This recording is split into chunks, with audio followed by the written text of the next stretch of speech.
Hello makers and welcome to Spectiva Studios. It's really good to have you here. Now today I thought we'd go for an easy yet really fun abstract art piece we're going to be making using cut paper. One of my favorite mediums of all time. And one of the things that's great about cut paper, of course, is it's rather forgiving. We can dry fit things, we can move things around. We have an assortment of all sorts of amazing colors, and we can create some really interesting shapes. Now, to share with you, we're going to be making this. Yeah, we're going to be making this. Again, you can see it's a very simple yet complex piece. It's really a lot of fun, the kind of thing that could really dress up a child's room, or hey, your bedroom, right? You can put it someplace. Great gift for a friend and not crazy hard to make. And we're going to try to get through this relatively quickly today. Now, the first thing we're going to be working with here is a piece of black 8.5 by 11 cardstock. And I'll put all the materials we're using for this video in the description below, so you can check that out. And again, these are relatively easy to come by. And what I want to be able to do here is I want to create some rectangular shapes. Now, in the past, I've used things like a Cricut Maker to cut things out, which we could certainly do here. But instead, I'm going to go kind of old school. And I'm going to say, let's use a paper punch. We're going to come in here. And again, these come in a whole bunch of different shapes and sizes and variations. And again, I will leave some links down below for you to check some things out. These are great in the sense that you can cut out an awful lot of pieces of paper over time. They can be sort of resharpened. There's some different methodologies for resharpening your stamps, which you can check out. And also, the thing about this is nice is it has a plastic piece on the bottom that allows us to serve as a keeper. So then when you're cutting out different pieces of paper, you can get them stacked up. I prefer to have it open when I'm doing a lot because that way I can take each piece out and make sure it looks good the way I want it to look. Let me show you how I'm going to do this. Again, I'm going to do this a little bit backwards or perhaps upside down. When I'm working with a piece of paper like this, what I like to do is take my stamp and then slide the paper into it. And this way I can kind of see where we're at. When I do this, now I have a perfect rectangle that I can work with. Now for this project, we're probably going to need about 120 to 130 of these things. Yeah, it's going to take a few minutes of punching things out. But one of the things I'm also thinking of being able to do, just because why not make it a little bit more complicated, is I'm thinking, why don't I round the corners? I don't really like the sharp edges here, and I just don't have a stamp with rounded corners, but I do have another stamp that allows me to round corners. So again, what's really very cool about this, depending upon your needs, they are different. There's a 7mm corner, there's a 4mm corner, and there's a 10mm corner. I'm going to use the smallest, which is the 4, and I'm simply going to take my piece of cut cardstock and just shove it in there and snip. And I don't know if you can see that very well, but there we go. It's rounded. It's rounded. I'm going to do the same thing on the other corners. Again, just taking time to do this. Now again, with 120 of these, let's not lie, it's going to take a few minutes. But the beautiful thing is, let me just move this out of the way so you can see, I now have a nice rounded rectangle that we can work with. Now once we get a whole bunch of these made, I'm going to talk about how we can put the colored strips of paper onto this to create something that's going to make the pieces that we need to work with. But let me get to work on punching these out. You don't need to watch me do that. You can work on your own while you're doing it. And I'll be back in just a few moments, and I'll share with you what the next step is. Welcome back. Now it takes a little bit of time to go through here. Actually, cutting them out was the easy part. Putting corners on all of them took a little bit of time. But here we are. I have about 120 of them right here. And now what I want to be able to do is I want to be able to lay some colored blocks in them.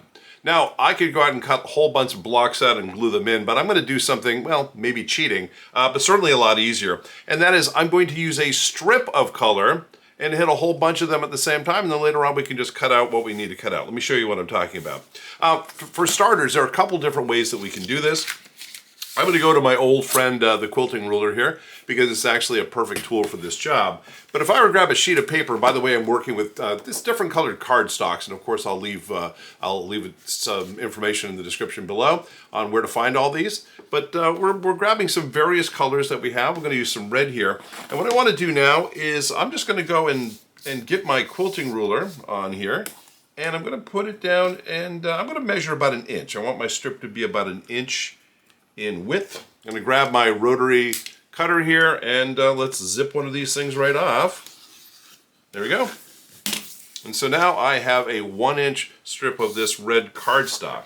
Now how are we going to make this work? Well, again, we're going to try to make things as easy as possible. This is a 1-hour masterpiece after all. And so if I come in here, and again I'm using some gluing sheets, and take and just kind of line up these pieces, the black pieces that I've been working on. I can get those right in there. Get a couple more, like a backbone going up here. It's kind of like an interesting piece of art all by itself. There we go. And then I'm going to take the strip of paper here, and I'm going to get some glue on it. So I have here a glue stick, which we're going to use. And let's get in here. And again, I'm just going to thoroughly coat best I can. This side, best I can. And let's make sure we get all the parts. There we go. And now it's a little bit more of a gentle process here. There are a couple different ways that I can do this. One is I can take my strip and try to hit all these, but it's going to be a little lopsided, to be honest. The other is really just take these individual strips and start to lay them onto my red strip. Try to get them equidistant across here. Let's make sure we have same amount of black on both sides. That looks pretty good. And continue to do that down the path. And again, it doesn't have to be crazy precise. No one's really going to notice if you're off by a millimeter here and there. You may, but hopefully it's not going to be anything that's going to come back within the creation of this to make you notice it. This is an abstract art piece. It's going to be a little abstract at times. Let me just get up here. And again, this is just giving me an opportunity to get into the glued area and press down a little bit. Let me just wiggle that over. There we go. And one more in here. It looks like I actually have room on my strip for one more. So let me find one. And I'm going to drop it right here. Okay. Now again, oftentimes when I'm gluing anything, I like to use my brayer tool. It's basically a tool that allows us, if we wanted to move paint or inks onto a printing stone of some sort, but it's also a great tool for making sure that things are glued down firmly. I'm going to go sideways in here so I don't get in the actual glue. And there we are. So, let me just jiggle this one up a little bit if I can. There we go. I think I got it before it totally set. It's a good thing about working with a slightly damp glue is it gives you a little bit of flexibility. But now what we're looking at here doesn't look like a whole heck of a lot. We have a strip, right? We have a strip with all these pieces. Now what's going to really make this come to life, and again I'll do this gently, and I'd normally wait for the glue to dry a little bit before I come in here. I'm going to grab a pair of my scissors here, and I'm just going to go from the back, and I'm going to cut off anything that shouldn't be sticking out like that. So come in here and do that, and there we are. We have a piece which has a red box in the middle of our black rectangle. See how we're doing that? And so the cool thing about this now is I've been able to make a whole bunch in one fell swoop. And again, let me work on the back side here so I can see the difference between the red and the black pretty easily. And it's just a matter of coming in here and gently, we can take our time, but it happens pretty quickly regardless. Let's get rid of the pieces we don't want. Get that off there. Hello. How's that? Pretty easy, huh?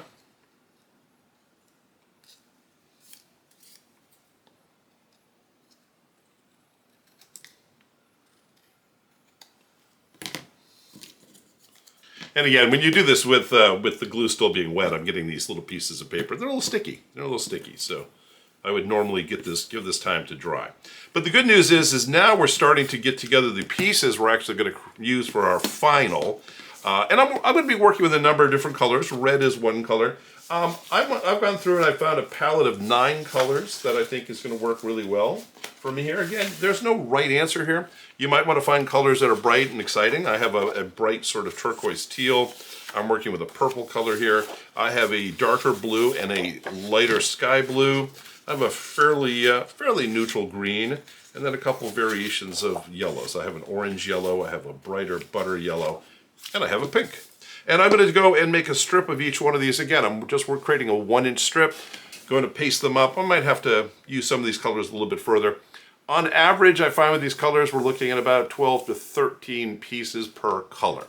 So I'm going to start getting some strips cut out, start to put some things together, and then when I have my pile of finished pieces, we'll come back and I'll show you how we can assemble them. Welcome back. And as you can see, as a result, I now have 9 different colors of my pieces here. Now the thing about these pieces, first of all, they're sort of uniform apart from being different colors. But what's going to be really fun here as we lay them out, and I want to kind of create a random pattern, is it ends up looking almost like these are cars, and this becomes the world's biggest traffic jam. And that's kind of what we're going for. It's just kind of a randomization of these different colors. They're going to be, of course, different colors going at different angles. And what we're really trying to do here is to create a little bit of chaos. I know. Who wants to create chaos on purpose? Well, it turns out I do. But it just gives us some real interesting variety as we go through here.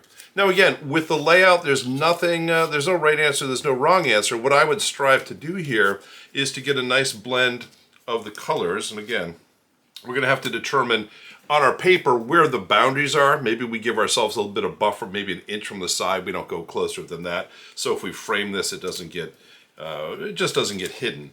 But again, I'm just going to really kind of come through here and just distribute best I can.